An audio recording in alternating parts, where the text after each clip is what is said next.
And hello, everybody. Welcome to a breaking news alert here on Narativ. We're just going to break down these new emails that arrived from the Democrat Oversight Committee, the Democrats represented on the Oversight Committee in the House. They've released three shocking emails this morning, each of them exposing how Jeffrey Epstein was connected to Donald Trump in various ways.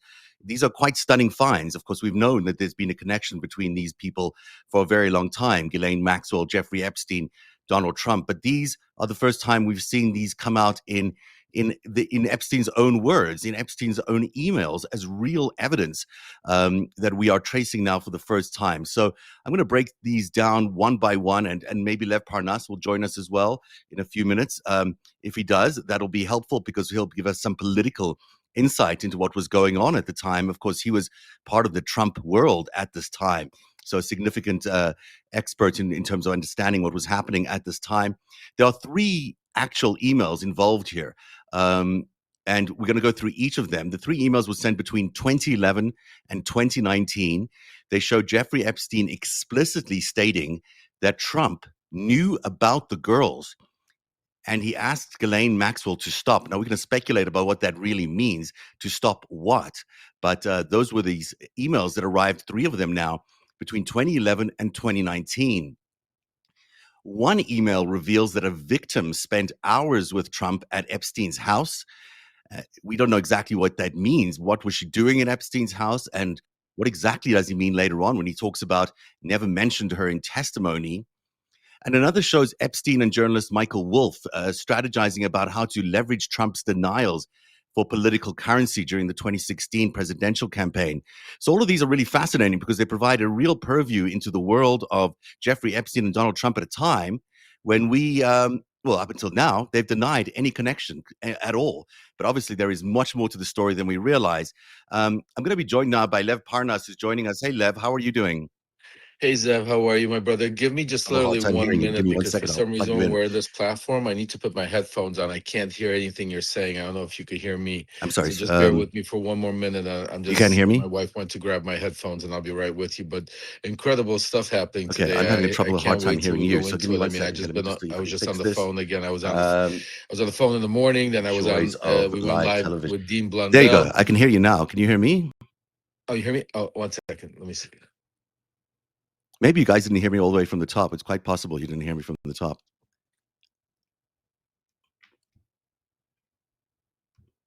Hello? Hi, can you hear me?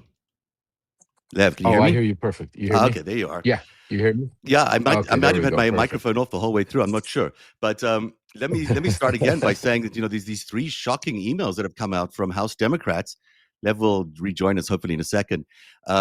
That reveal three dramatic things about Donald Trump at three different times. And this is the really interesting thing. We've never had correspondence, actual evidence showing Donald Trump connected to Jeffrey Epstein and Ghislaine Maxwell talking about the girls. And now we have that for the first time. Lev, you're still coming in on the signal here, so we'll just let it settle a little bit. But can you hear me? No, you can't. I hear you. Yeah. Okay, I can hear you. I don't. You Your videos is not moving, but that's okay. We'll get that fixed in a second. Let me just ask you. You've seen these emails, and we'll go through them one by one here. It's the first time that we've connected Donald Trump to Jeffrey Epstein and the girls in this overt way. Now, obviously, we've all known about it in the past, but it's the first time we have seen it. What is your thoughts as you've seen these emails for the first time? What did you think of as you were seeing them? Is this evidence enough that can implicate Trump in the way that many of us hope it will? Oh, absolutely. And this is just the tip of the iceberg. I mean, listen, we've been reporting on it and talking about it for. I mean, you've been doing it for years, and let's understand that. And we always said when the Epstein files breaks, you're going to see Donald Trump all over the place. He was very close with Jeffrey Epstein, but now what these emails are starting to show is the major cover up that we've been watching, because you could see Maxwell, the lying that Maxwell did with Trump's attorney to be able to get the sweet deal that she got to get moved over, because she perjured herself on everything she just said to him. She didn't know Trump. The other thing that is very interesting in just one of these emails that we've known is Trump kept boasting to everybody that he's never been to Epstein Island. Well, now we place him in Epstein's home with the victim Hmm. for several hours. So these are very damaging, and the time frames are, I think, even more damaging because you're going back to some of these emails going back to 2011, Yeah. but some of them are going back to 2015. This is right as Donald Trump was running for president. This is what my time when I was coming That's why I'm in my so interested mind. in talking to you about it, because you were there at this time, and let's go by step, and just go through these directly, and hopefully you'll rejoin us again, Lev, because I think you had an issue there with your video. In the meantime, I'm just going to read through these emails for everybody so they can see exactly what we're dealing with here. The first email sent on April the 2nd, 2011. You can see the date on the screen there now. It says April 2nd, Saturday morning, it's Saturday afternoon, it's 2:25 in the afternoon in 2011. And that's when this email is being sent. As I just reconnect Lev here, hopefully we can get to see his video working this time. There you are, Lev. You with us? Yeah, there you go. I'm just going to Mhm. read through these. This is at 2011, April 2nd at 2:25 p.m. in the afternoon. And in this email, it's from Jeffrey Epstein to Ghislaine, G-Max, and it says, I want you to realize that the dog hasn't barked. That I want you to realize that dog that hasn't barked is Trump. I spend hours victims spend hours at my house with him. Never mentioned. I'm just going to pull this a little bit further away so I can see the entire thing. Sorry about that. But he has never once been mentioned. So what do you think he's talking about there? He says victims spent hours at my house with him. He has never once been mentioned. Police chief, etc. I'm 75% there. Absolutely. I'm just texting for some reason. My probation officer just texted me, said he wants to come see me in 10 minutes. This is interesting, right? So It's interesting. this is a coincidence timing. I don't know what the hell is going on. But listen, I mean, it's telling you in black and white exactly what Epstein is talking about. He's complaining to Maxwell, basically saying, listen, I'm getting, going through these prosecutorial things on all of these things. But meanwhile, Trump is staying quiet. He's not around. While one of the victims that probably is tied into because we don't see a name to to Epstein Epstein, yeah. is also tied into Trump, and that's why he's naming her. They're saying, he spent time with her also in my house. Why is he staying quiet? Why is he not being involved in this?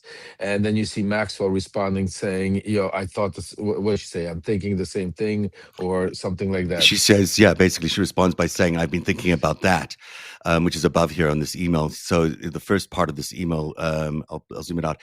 So you've got the implication here, at least that I'm reading, is that Donald Trump may have been part of the investigation against Lev Parna, against Lev, I think your audio is coming through, against Yeah. Jeffrey Epstein. And so what I think I'm reading into this is the notion that this victim, who has also been talking about Jeffrey Epstein, has also not mentioned Donald Trump, even though he'd spent hours with this victim at that house. So the name that hasn't been mentioned when they talk about the dog that hasn't barked, the name that hasn't been mentioned is what they're saying to authorities is Donald Trump. That's very interesting. We remember in 2006 when the first arrest happened for Jeffrey Epstein. He was pretty much convinced, and has been for a long time, that Donald Trump was going to be the one who turned him in. Even though he was implicated in a lot of the things, he was also thought he was the one who turned him in 2008. Now, there was That's never, it. in 2006 and 2008, now this was never proven by anybody, but it was always his suspicion. And it's always the thing that Michael Wolff has always pushed as well, that storyline. And that seems to tie in here, that maybe this is how they were trying to understand why Donald Trump was escaping the investigation while Ghislaine and Epstein himself were involved in that investigation. What's your sense of that? Well, I have more than a sense, just knowing the players involved and watching how everything played out afterwards. I mean, you could see that, Epstein was upset, saying, "Why is he, being dragged into this stuff?" and Trump staying out of it. Later, you see, we hear the rumblings of Epstein saying that Trump, turned on him and gave evidence. You have all of this stuff, and at the end of the day, remember who handled this Epstein case? It was Acosta. And then Mhm. remember who became, part of Trump's team right That's a after very good Trump point. became You're making a very good point Acosta. there. Exactly. So what we need to do, I always say, keep your eye on the ball. A Mhm. lot of pundits out there today are going to be telling you the same thing, repeating, regurgitating. But I'm saying to you, don't listen to what they say. Watch what happened and what was done, and what is being done. Who's covering it up? Donald Trump right now. Mhm. Why?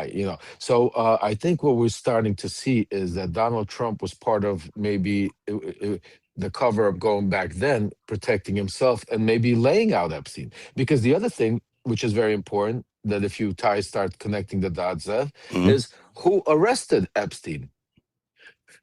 Donald Trump. It Yeah, was we Bill are going to Barr. get there. And in fact, 2019 is a really interesting timeline.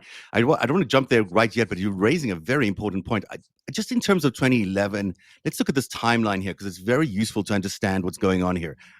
A few weeks before this Epstein exchange with Ghislaine about Donald Trump, the dog that hasn't barked, is when the Mail on Sunday exposed the Prince Andrew Epstein connection. They began exposing Virginia Giuffre's, connection to Prince Andrew and that whole, honeypot basically is what happened.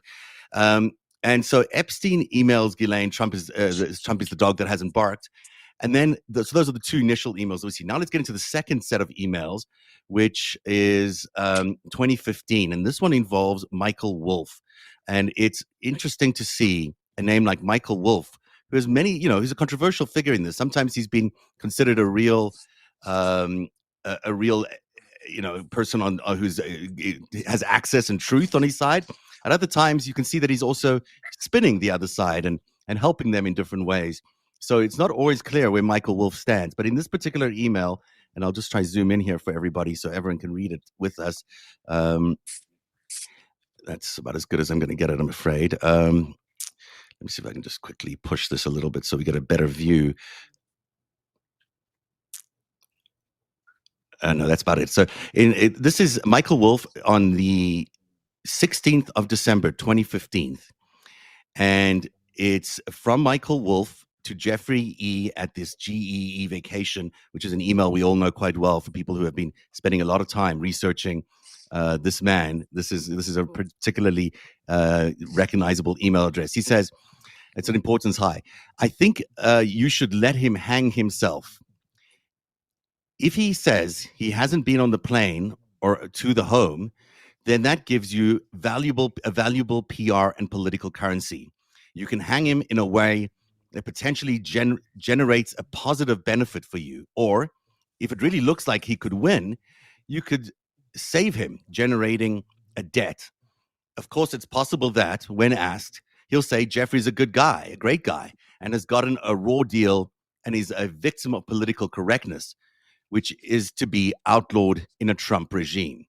This is 2015. This is him running for president. This is about as close to the presidential campaign as you can get. And it's a time when you were there. Weren't you in his orbit at that time? Yeah, yeah, no, I was definitely in his orbit at that time. I didn't meet Epstein or didn't hear of his name coming up in those times, or Michael Wolff. If I did, believe me, I would be right now breaking all of this stuff. But I could tell you that what it does also open up, and what we could see that was transpiring, is the way, again, what you reported on and what we spoke about Epstein being. He is somebody that collected material on people to be able to not bribe them, but to extort them, to use them for different things. And now he's actually telling Michael Wolff, this is what you need to do.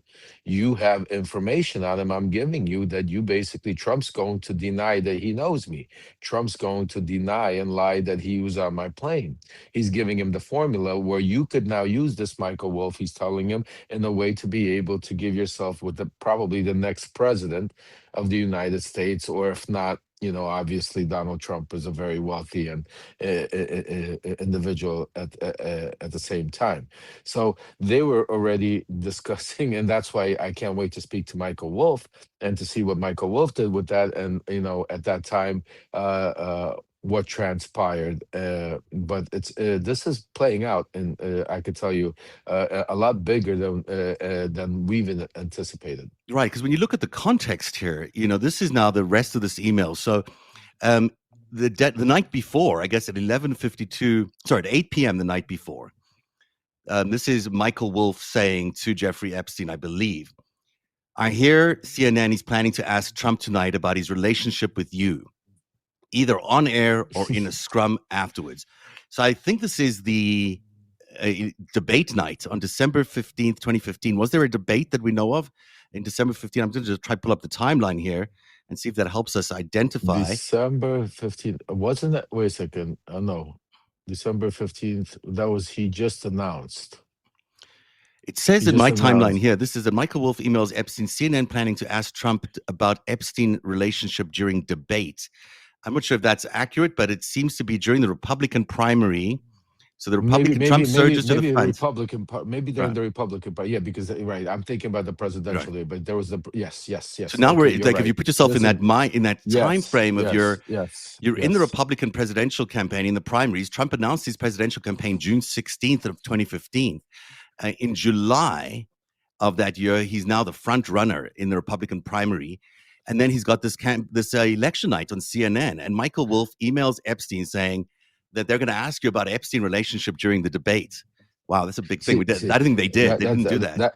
that that's a huge thing, and but now it makes sense why, because I was so close in that whole world, why I would have not heard of any of it, because I entered that world in October of 2015, Right. 2016 actually, Okay. October of 2016, when we held that dinner for him. I've hung out with Trump in 15 and then went to some of the rallies, but my relationship with him in 2000 October of 2016, and then going on, was where it really solidified after that dinner we had with them. So that now it makes sense why none of this Rings a bell for you, but rings a bell. but it does Correct. in fact. It's interesting that CNN was planning to ask. Now they didn't ask about it, so that's interesting too. Why didn't they ask about it? And then the thing that really strikes me here is, why is Michael Wolff acting as PR advisor to Jeffrey Epstein? I mean, surely they had a friendship for a very long time. In my interview with him the other day, he spoke about the way they used to hang out together, make money together, almost like it was very flippant, not realizing, of course, maybe the implication of them working in business together would have meant they're committing crimes in business together potentially. And then he also spoke about seeing these photographs, these famous photographs that Michael Wolff claims that Jeffrey Epstein showed him, that came from the safe of Jeffrey Epstein, and it was of Donald Trump with girls around him, underage girls, and this famous stain on his pants or whatever it was, and they were all laughing. That seems to me like this would have all been part of the same kind of conversation that Epstein and Michael Wolff were having over the years. That almost I seems to be like Epstein's trying to protect. Michael Wolff is trying to protect Epstein. Is that your sense of this? Well, I have a lot of questions for Michael Wolff. I know we were supposed to. I went out with him with Michael Cohen a week ago, and I've been trying to get a whole reach until he wanted to. He said that he would be willing to come out with me, and we were going to go do a show together. And because I have a lot of questions, absolutely. Because first of all this information that we're hearing in 2025, I mean, he was aware of it in 2015. Yeah, He was aware of it in 2016. So he was aware of it in 2020 when the insurrection happened and all of the stuff. He was aware of it when Epstein committed suicide yeah. or got killed, whatever you want to call it. He was, so there was a lot of things that have transpired over the years, including the death of Virginia Giuffre, that prior to that, where she was still alive, that where she could have validated a lot of the stuff that her and Michael. So yeah, it is. I don't want to go out there and attack Michael Wolff No, I for don't think it's right now. we can You yet, know, but I think it's really interesting that but definitely this email right now puts a totally different view of it, because what did Michael Wolff do? I mean, with that information in 2000, because he was writing the book, so he kept going through. I mean, so and then interesting how this whole thing is playing out right now with the lawsuit against each other with the Melania stuff. right, right. So That is interesting. It's very interesting that that's the way that's happening, and that lawsuit, of course, adds a new layer of intensity to this whole question around their relationship, because that is, of course, what that entire court case would be about. So let's just review this one more time, if we can.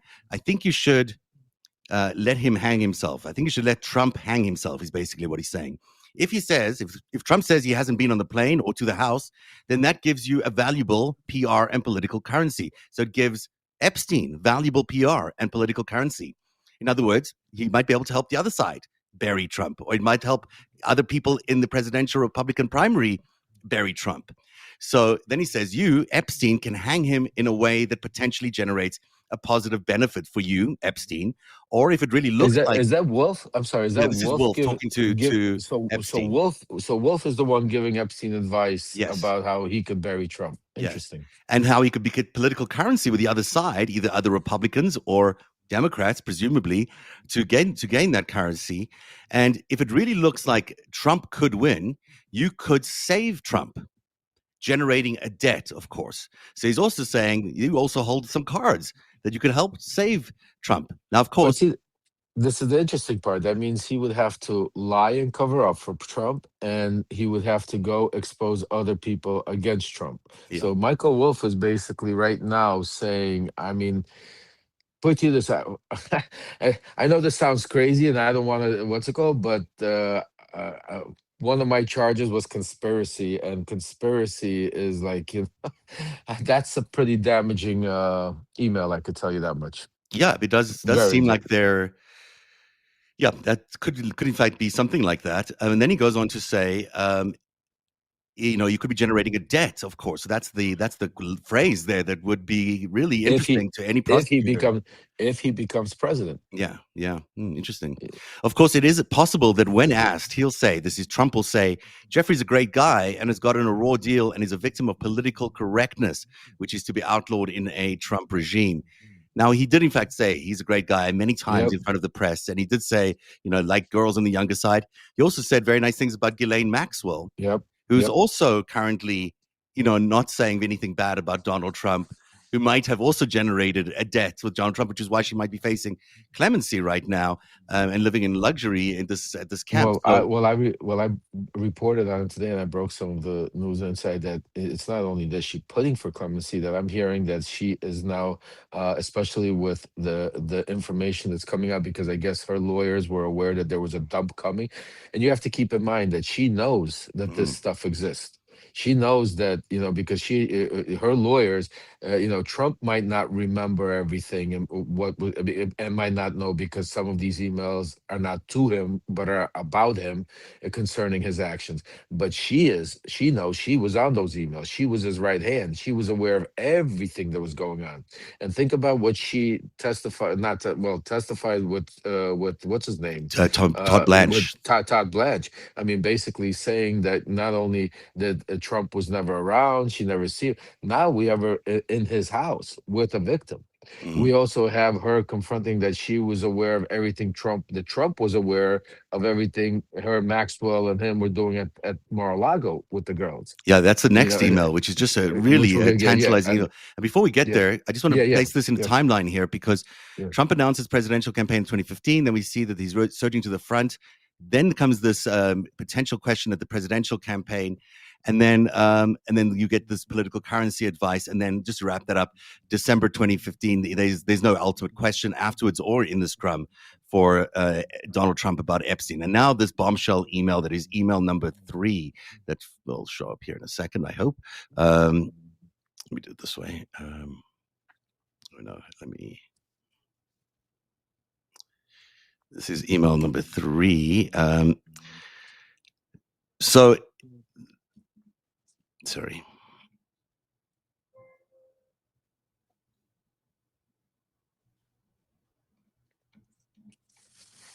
That's the Michael Wolff email. This is the Mar-a-Lago email. So, this one is dated, and I'm having a hard time keeping it frozen on this page, but it's 2019, and you've got, again, it's from Jeffrey to Michael Wolff, and it says, victim Mar-a-Lago, and then there's another thing that's redacted here, and it says, Trump said he asked me to resign, never a member ever. Of course, he knew about the girls, as he asked Ghislaine to stop. So he says he knew about the girls. That's a significant thing. He's talking about Donald Trump knew about the girls. And then he also says here that he asked him to resign. Resign from the club? Is that what they're referring to Mar-a-Lago? Well, this is the interesting part, because he says he was never a member. Mm-hmm. And that's one of the things that I was speaking when me and Dean went live. I was also never a member. Rudy Giuliani's not a member. That just shows how close he was with him, because very few people don't have to have a membership in Mar-a-Lago to be able to go there, spend time, go to events, be invited to go there. You have to be very close to Donald Trump. Otherwise, everybody there has a membership. And that's why for him to say, I think he was like mocking him, saying that he said that he got rid of him. I never had a membership. I'm saying Yeah. he knew that was how close he was. So there's, I think knowing these people, and if you really, really into it, this is really, really some damaging stuff. Very When damaging. it comes to Donald Trump, because yes, you might look at, and I know MAGA is going to try to turn this into, oh yeah, this is Epstein speaking with somebody. It's not Trump acknowledging or whatever. But you gotta understand, if knowing Trump, knowing that world of people, and knowing, as well through investigating Epstein the way you did, you could start. It's very easy to then start piecing by listening to the conversation that they're having, and it all starts making sense by connecting the dots. And that's why it's very important to what you're doing right now, Zev, by connecting the dots. It's so important to remember that Trump on that plane on Air Force One a few months ago, recounted the story of telling Epstein and Ghislaine that they couldn't be a member at the club anymore because they had stolen his property or something like that. It's stolen a girl. Virginia. I think they're Virginia referring Gifford. to the same event Virginia. here, I think. Well, yeah, they were talking about Virginia Gifford. Yeah, and I this mean, is talking about Virginia then in this potentially this email, which is dated 2019, which is interesting because why are we seeing all this at the same time as Prince Andrew loses his title? Out of the blue, a few weeks ago, Prince Andrew loses his title. This is not the king's wishes. I don't think anything out of the blues, because you gotta understand something, my brother. You know better than anybody investigating all of me living in this world. People, the MI6, MI5, all of these, organizations. It is known. This information that we're seeing and hearing. I mean, the what's it called? United Kingdom knew it. The Crown knew about stuff like this. They were just holding it, and now they knew it's about to come out. So they were smart. They were preemptive. They knew it's going to come out. They knew they couldn't hold it any longer. And there's probably, which we are almost positive, a lot more damaging stuff about Prince Andrew's going to come out, about all of this. So they took the step ahead to be able to isolate themselves from him when this hits. Yeah, Trump took the Go ahead. No, it's interesting. This is a coordinated rollout, is what you're saying. Oh, absolutely. Yeah. No, this wasn't there's no coincidence that all of a sudden 2 weeks ago they just dropped Prince Andrew. No, they know, because remember, Maxwell's family is from the UK. Maxwell has huge ties to the UK. Maxwell right now is also playing games. Who knows what information she's leaking to the UK authorities and the kingdom to be able to get favor there. Also, while she's doing it for them to do this, saying that this is going to come. Because remember, Maxwell is knows all this stuff. Maxwell is friends with Prince Andrew, has always been friends with Prince Andrew. Correct. And also as a part of the royal family since she was as a childhood friend. So 100%. This she is not knows what's going coincidence. on. Yeah, and they know Maxwell, too. and that's why what I wrote in my Substack today, and why it's important for everybody, because right now everybody's concentrating on the Epstein files. Right now, what I'm going to demand here now, and when we get off this, I'm going to start, making phone calls.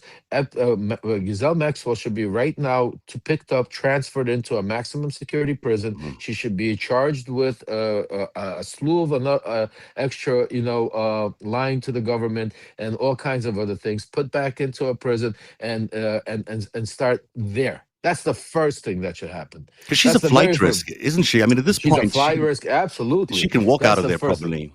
100%. So that's why that's the first thing that should happen right now. That's we should be talking about. Due to the, right now, this is factual. The second thing that should happen about is we should have Congress and put pressure on getting Todd Blanche in front of them alive, just like Jamie Raskin was asking. But we should right now start putting pressure on every single congressman, congresswoman, senator out there. To this is a bipartisan. This is not something that left or right. This is now black and white. We have Todd Blanche is taking an interview from Maxwell where she basically lied and said that she knows nothing about Trump. Now we have emails that are in black and white talking about Donald Trump's involvement in there. He needs to be accountable. He needs to be in front of the screen right now, in front of the people, not behind closed doors, but in front of the people, being asked the questions and not being allowed to filibuster like all the rest of them do when they get up there. And that's up to us, the people, because what we did on the 7th, I mean, I'm sorry, on the 4th, on November 4th, we need to keep riding that. It needs to, that momentum, that strength, that power, that loudness that we come out, that has to keep going. That's why right now we need to flood those phone lines. Johnson's phone line should be lit. He should be. I'll be surprised if they don't prolong the, what's it called, The shutdown. I think. I the mean, I think that order, yeah, to be able to get the congresswoman in there. Adelita To Grijalva is yeah, being yeah, sworn in this yeah. afternoon, as you know, That's yeah. and that vote should happen soon after she's sworn in. Now, the important thing just of this last email, and I just want to underline how significant this date is. This is January the 31st, 2019. Now, when you look at the timeline of what happened January 31st, 2019, this is what comes out. So, November of 2018, the Perversion of Justice series comes out. That's the Julie K. Brown series. December, federal prosecutions reopen into Epstein. Now comes that email about Trump saying that he asked the girls to stop, which is interesting and means that he knew about the girls.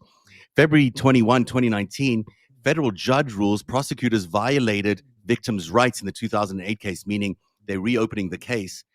Soon after that, in 2019, on July 6th, I think it says that. I might be reading that incorrectly, but Epstein was arrested on federal sex trafficking charges. This is Trump's DOJ arresting Epstein on July 6th or 9th there, 2019. And of course, he died, a month or so later when he was found in MCC.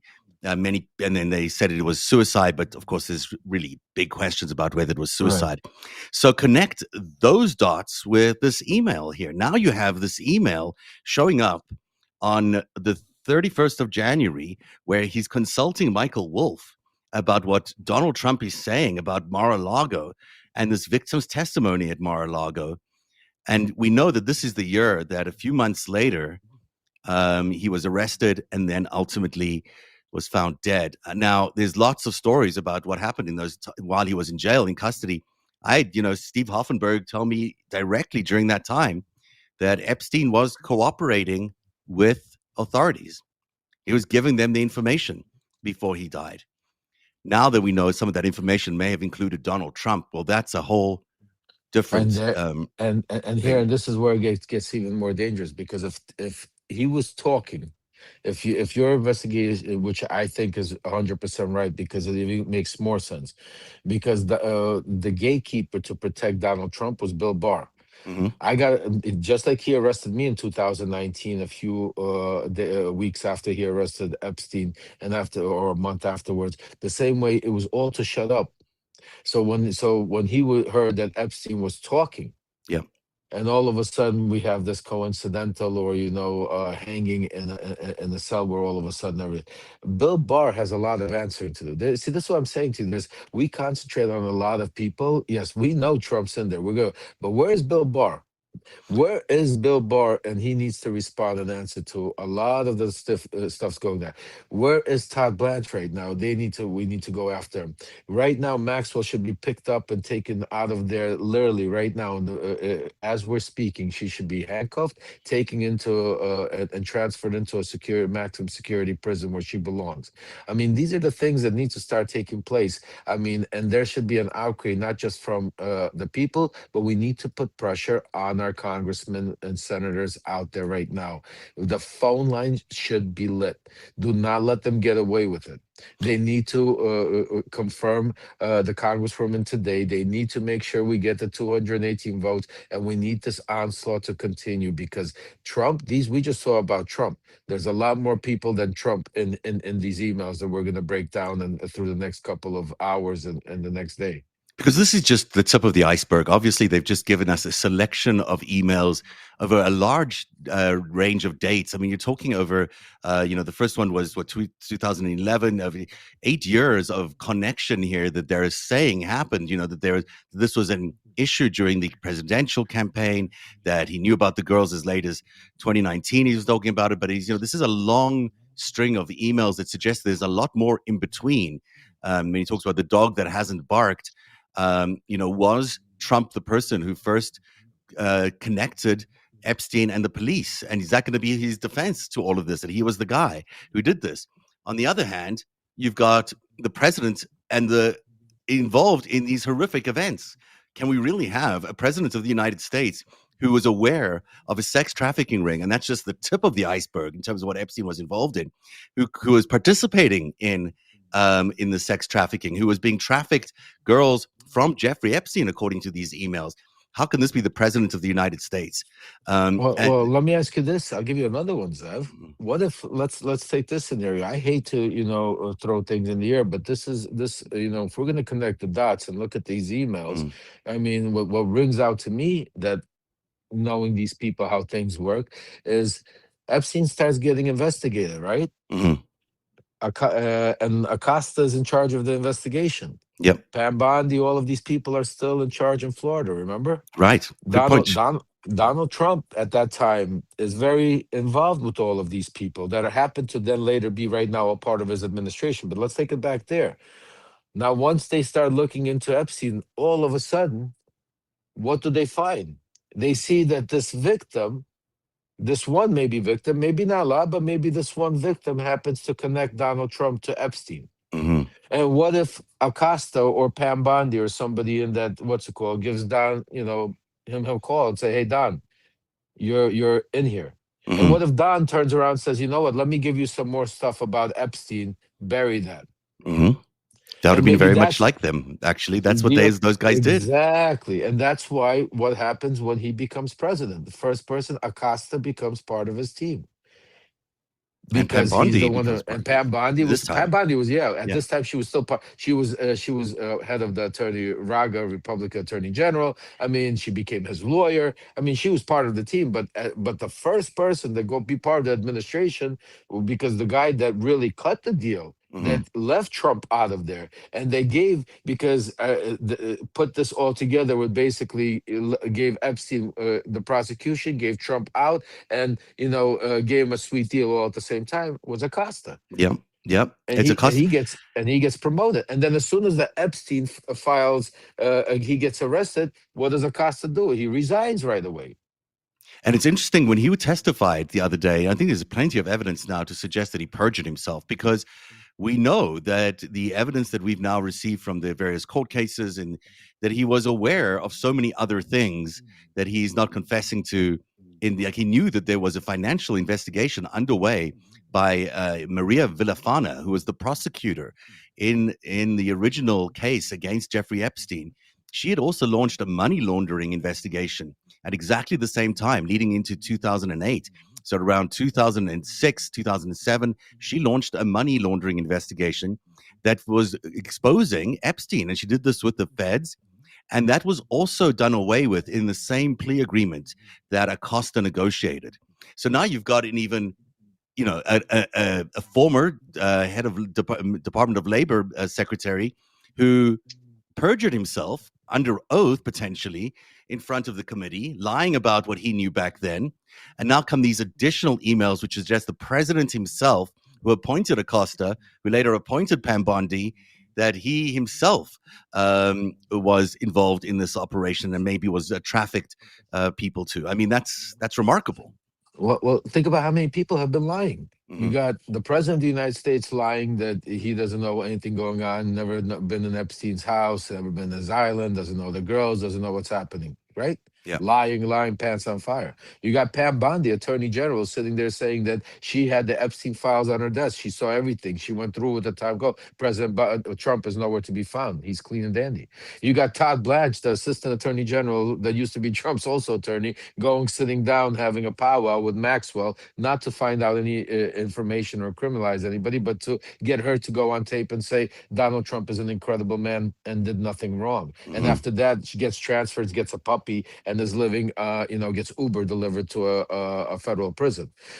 Yeah. You got Cash Patel that was running around, and Dan Bongino, who made their whole career, money, life, and everything about this whole Epstein conspiracy, about the deep state and everything. Well, you got all of a sudden silent, nowhere to be found. Whereas Dan Bongino won't even come out and make a statement about this, which we're gonna part of the reason why I started my GoFundMe and the reason why I started my mission is to expose all these people. Because right now, Zev, right now, what we're doing right now, if I would have already been able to travel and have all of this set up, right now we should be standing in front, and somebody should be standing in front of the White House with Marjorie Taylor Greene, with big, taking those emails, blowing them up as big as you can make It's a them, good idea. postering them all over the White House. I would have Congressman Rokan, I would have Massey, I would have Marjorie Taylor Greene stand with the survivors right now from the White House. I would be screaming, Donald Trump, this is not a hoax. I would make sure that every reporter, if they don't ask a question today, when at the press conference, when Caroline Levitt at 1 o'clock goes up there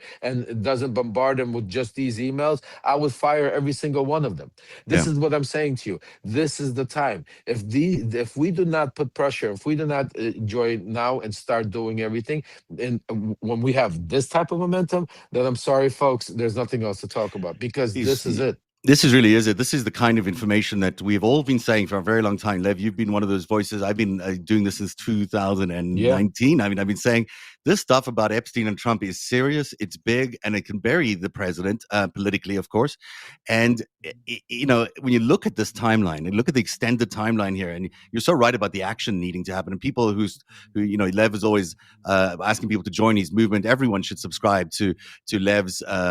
An important Lev Remembers Substack where he writes about this all the time, and you should absolutely support the movement that he's building here, because this kind of information, when you're talking about putting these emails blown up outside the White House or maybe on billboards around DC, so he's constantly confronted, and all these lawmakers are confronted, outside their district offices.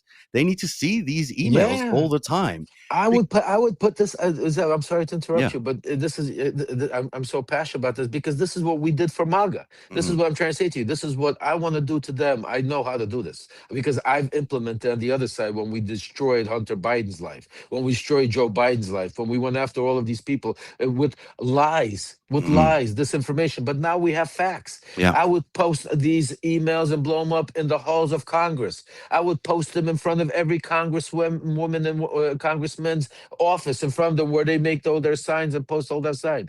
I know what to do. Right now, I would be going buying up airtime on Fox, on Newsmax, and putting out these posts of these emails and talking about and lies of their voice. I would be right now chasing down Dan Bongino and saying, "Aren't you going to comment, Dan Bongino? It's been 6 months since you made your last comment about the Epstein files. What do you?" I would force them. I would run after them, just like what Laura Loomer does on that side, just like Benny Johnson does on that side, like Alex Jones does on that side. We need to hit them with at the same tactics they go after us. But the best part is we have facts, we have truth, and we have everything on our side. So that's why I'm saying to you. That's why I'm hoping that we could build our coalition quick enough, Zev, so we could get to work and get out there and start pounding these people, because we have, and this is just, we're talking about the Epstein files. The other thing I wrote about, we're not even talking about, is the economy. What happened on November 4th, when when all the American citizens came out, and that blue wave, Mm. that tsunami,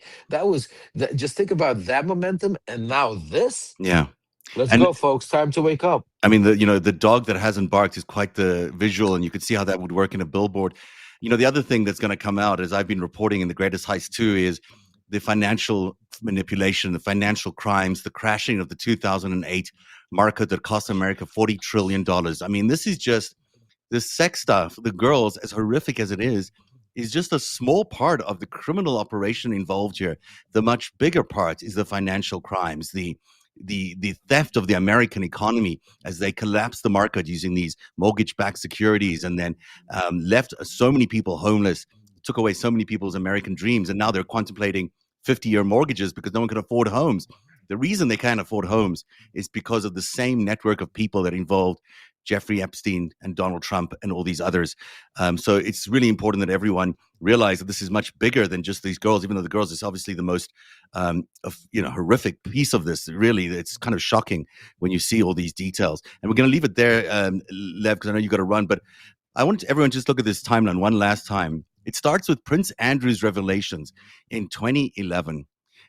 This is the first time people hear that Prince Andrew is involved with Epstein. The first time they hear about Virginia Giuffre.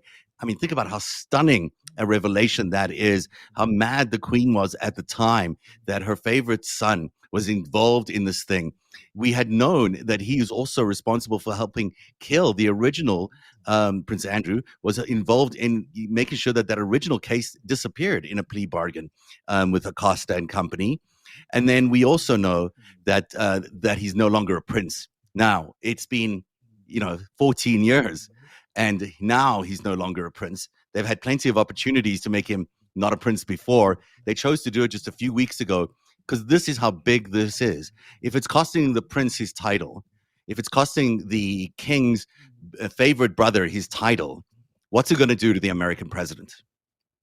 You really, in that, Well, yeah, it's up to, that's why it's up to us, the people, right now, Zev, mm, because the government is, corrupted. The government is, all complicit. Most of them are, a lot of them are going to be in these emails, and a lot of them are going to be part of it. I mean, we already seen pieces of, the Bannon, Elon Musk, Peter Thiel emails, leaks come, I'm saying to you, and that's just the beginning and the tip of the iceberg. We saw the Mellon family, all of a sudden give $130 million to Donald Trump to help him out. We know that Mellon Bank was part of some of the corruption. So this is just the tip of the iceberg, and that is why it is so imperative for every single one of you out there to not to just sit back and say, "Oh, we're doing great." This is no. We need to keep pushing. This is the time where we push harder. We go stronger. We go louder. We go out there. We make sure to unite our voices, because my movement, what I'm putting together, is not me, myself, and I. It's us, a mm, teamwork. It's part of Zev. It's going to be Dean. It's going to be Mike. It's going to be Malcolm. It's going to be all of these people. Miles Taylor, Olivia Troy, you name it. We're going out there and we are going to expose this truth.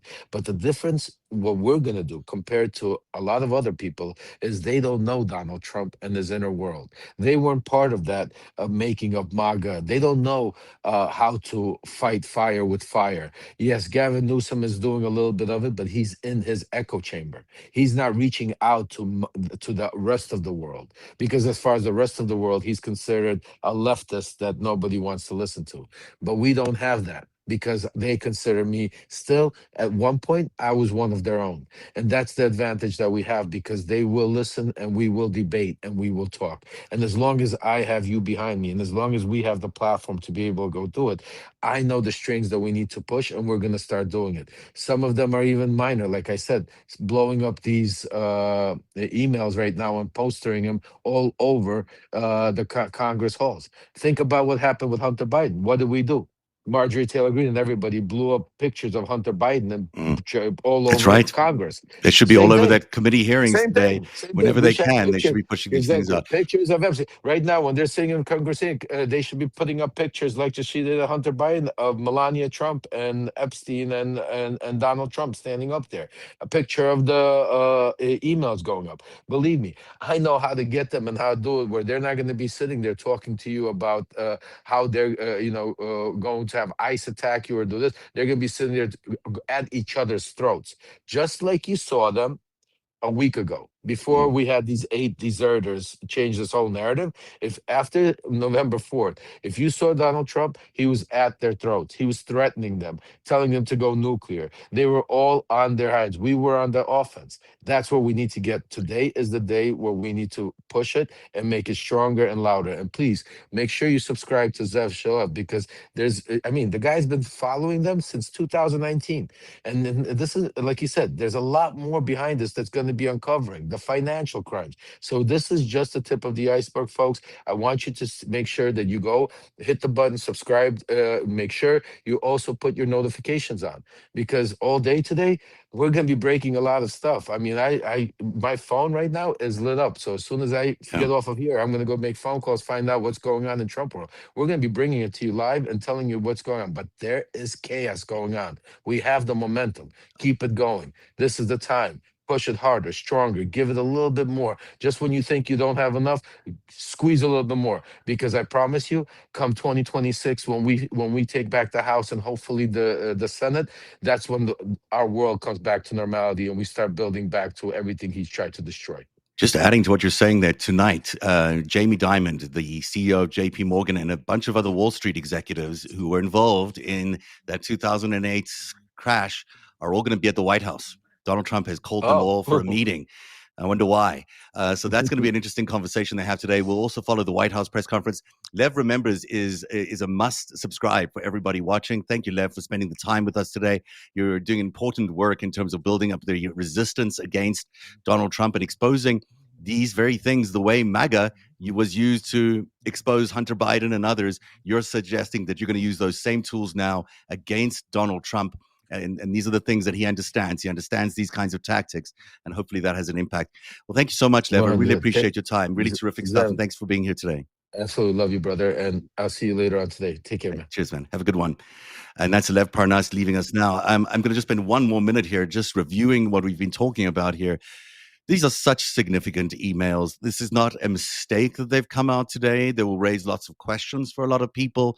You're looking at a accelerated timeline of activity here, where you've got this 2011. When these emails first came out, after Prince Andrew, after the Epstein connection was first uncovered by the Mail on Sunday.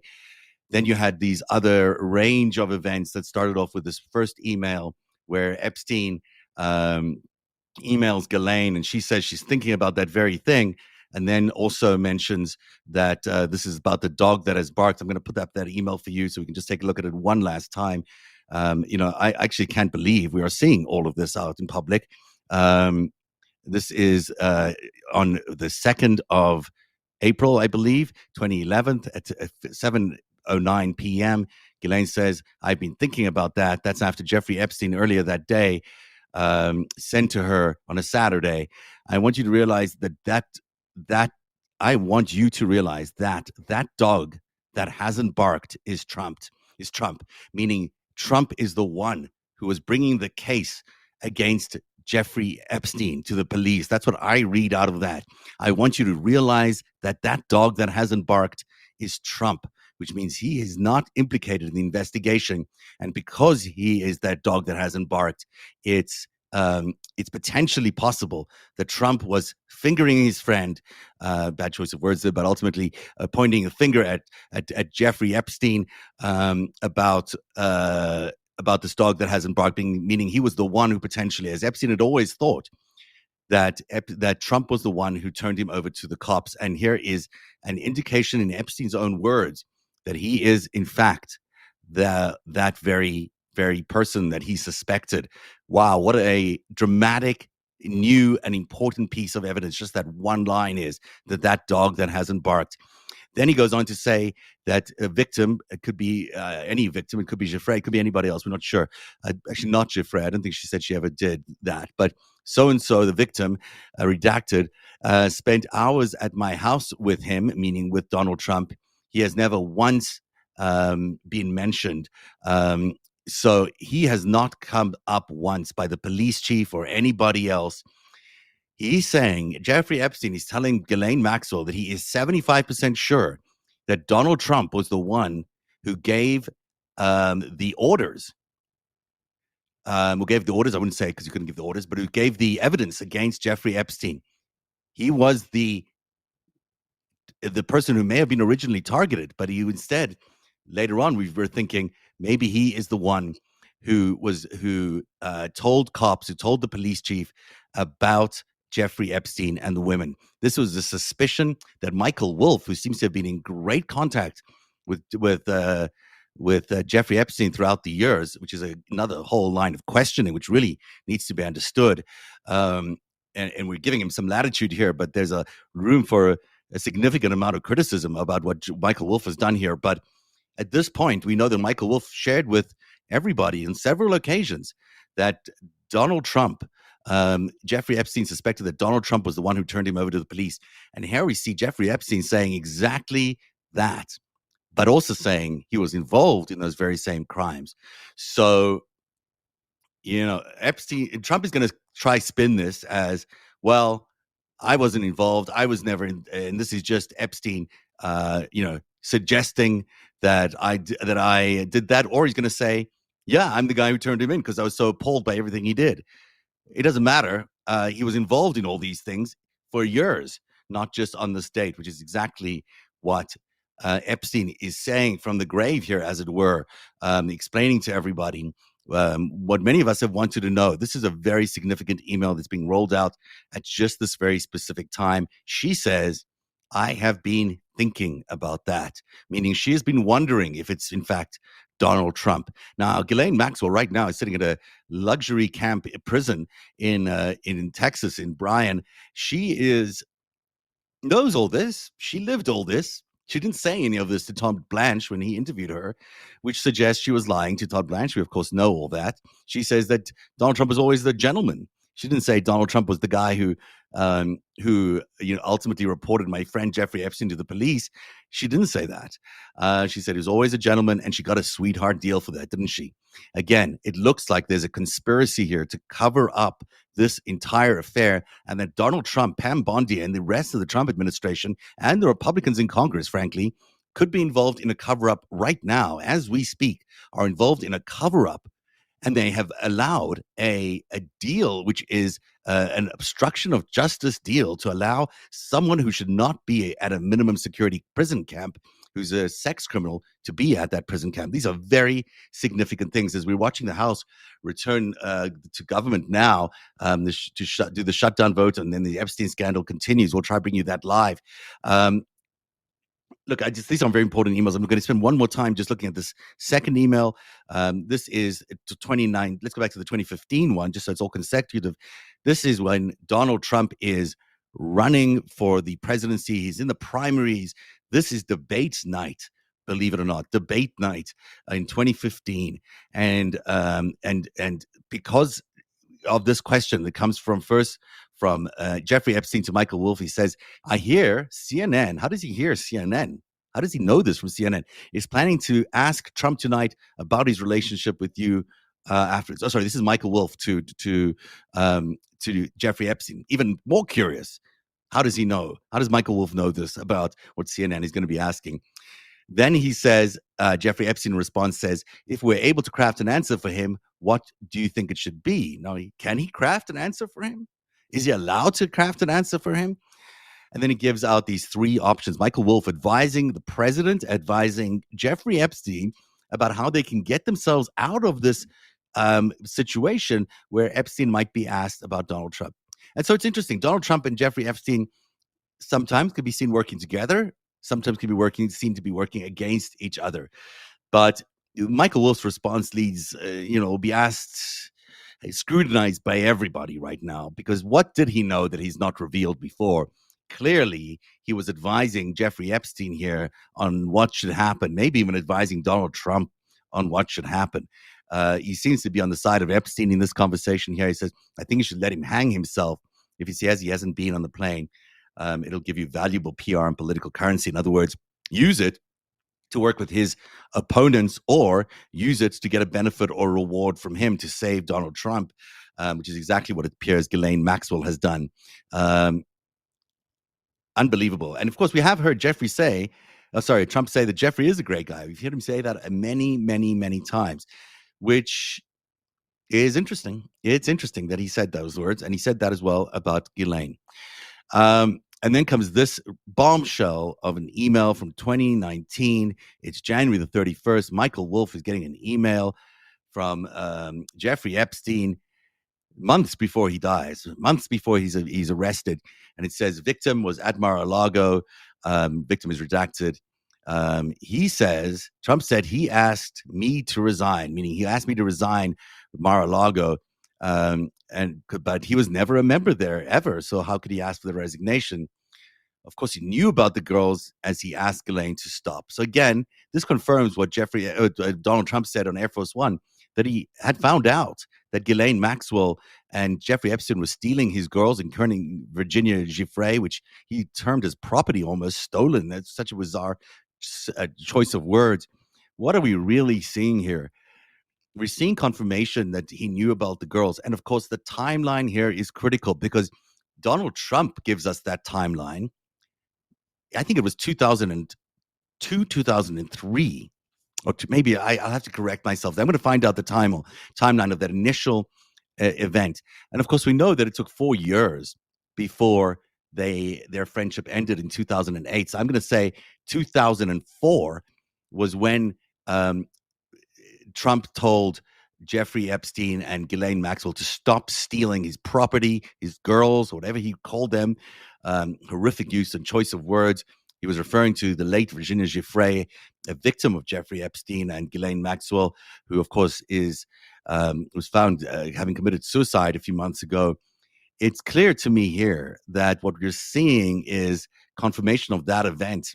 That event happened in 2004, and yet they were still friends until 2008. They were still doing business until 2008. So the president may have been concerned, but he didn't cut off ties. He didn't stop seeing Jeffrey Epstein. He didn't report any of this to the police.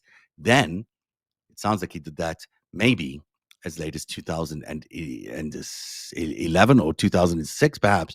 But it's hard to know exactly at what point Donald Trump would have started working with the police, perhaps in order to stop an investigation into himself, or perhaps just as retribution. We just don't know any of these questions. But it seems that buried in all of this is a friendship that turned very, very bad when Donald Trump maybe cooperated with prosecutors and investigators against Jeffrey Epstein. We don't know.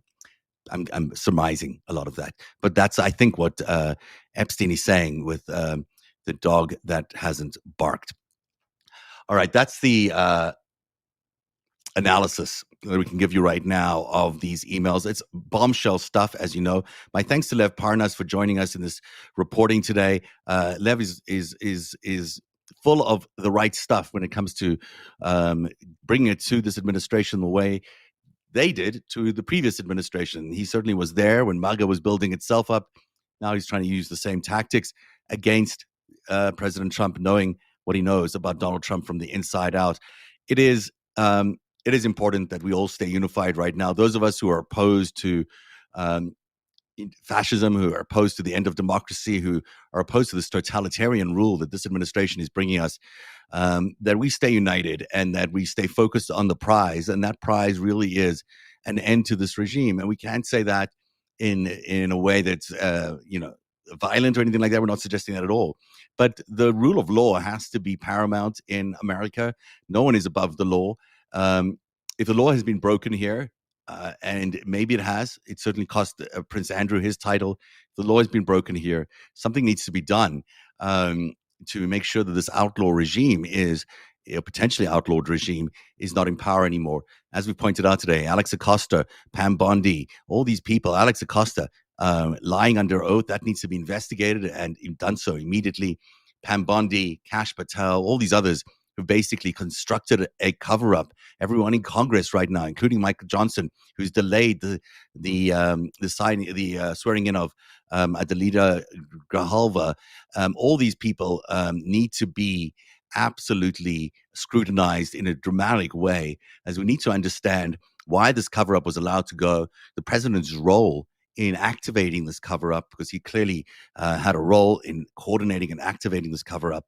And the cover-up is bigger than the crime. Often it's often the crime itself. We don't need evidence of all the other stuff. Knowing that he has potentially obstructed justice in the way that he has is potentially enough for us to all understand that this was exactly what Nixon did in Watergate. They went in to cover up the evidence.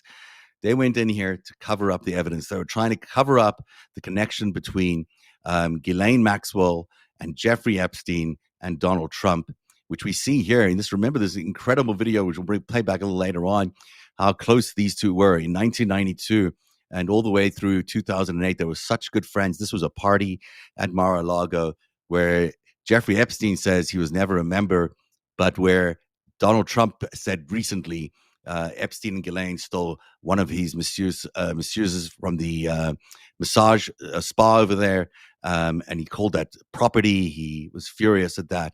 There's also another page in the book of the 50th birthday book that Epstein received where it looks like they're at Mar-a-Lago and someone looks like they've bought someone for $21,000 or $28,000. We'll show you that a little later on today as well. And finally, these are the survivors. This is where we end, because these are the people who deserve this justice more than anybody else. It's hard to say enough about how many people have suffered because of the actions of Jeffrey Epstein and Ghislaine Maxwell.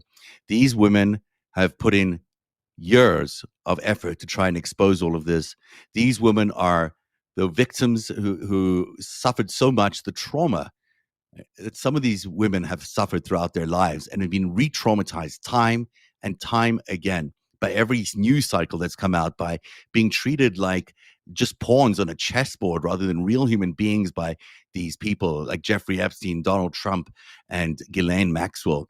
And these are the women who deserve closure, who deserve justice more than anything else. They are the women who have fought so hard to keep this alive. And there are thousands, or at least 1,000 of them, men and women, who have suffered at the hands of this blackmail ring, this blackmail operation that was also covering a incredible financial scam, a financial crime that was taking place. It involves a lot of the very senior people in our society, and it's going to take a lot of careful investigation and understanding to clean up America, to bring it back to where it was. But mostly, these victims need some sort of closure. They need some resolution, and they need to feel safe in their lives. They've been targets and victims, and targeted in so many ways by many very powerful people around the world who just wanted to keep them quiet. And they need their day in court. They need to have justice, and they need restitution for everything that they've lost. Many people have lost decades of their lives here and may never, ever reclaim the lives that they should have had or could have had because of the intense traumatic pain that this has caused them throughout their lives. So I'm going to leave it there on the victims. And thank you very much for being here today on this coverage of this breaking news as we're analyzing all this new information. We'll keep doing it all afternoon. As new stuff comes out, we'll be here to report it. Thanks again for joining me here on Narativ on Substack. We'll get to a 5-stack at some point, hopefully from Nashville, if Dean gets back. But on that note, we leave you with this image of the survivors, the women who really deserve justice in all of this. Thank you for watching this breaking news coverage of the Jeffrey Epstein, Donald Trump emails.